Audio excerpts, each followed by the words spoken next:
একটা কথা জানলাম, যার নাকি জ্ঞানের পরিধি কম, মানে যে যত কম জানে, তার কাছে কোনো একটা সলিউশন নিতে গেলে আপনি কি যে সমস্যায় পড়বেন, সে সমস্যা সে রেগে যাবে, সে সলিউশন দিবে না।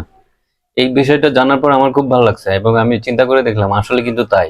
ধরেন আপনি কোনো একটা প্রবলেমে পড়ছেন, আপনি যার কাছে হেল্প নিবেন তার কাছে যা বলতেছেন, আমি এটা বুঝতেছি না, এটা এরকম।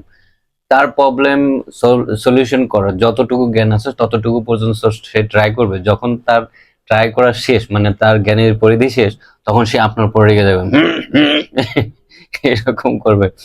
তো কথাটা আসলে কিন্তু সত্য। আপনার জ্ঞানের পরিধি যদি কম হয়, আপনার মেজাজ দেখাবেন। তাই আমার মনে হয় মেজাজ না দেখাইয়া আপনি ওই সলিউশনের আরো কি বিস্তার সমাধান করা যায় সেটা নিয়ে চিন্তা করুন। কারণ আপনি মেজাজ দেখান, আপনি কি মনে করেন আমি বুঝি না যে আপনার এই সম্পর্কে আইডিয়া কম? তা নিজেকে আরেকজনের সামনে কেন বোকা বানাচ্ছেন? আপনি বুঝতেছেন না, আমি বুঝতেছি।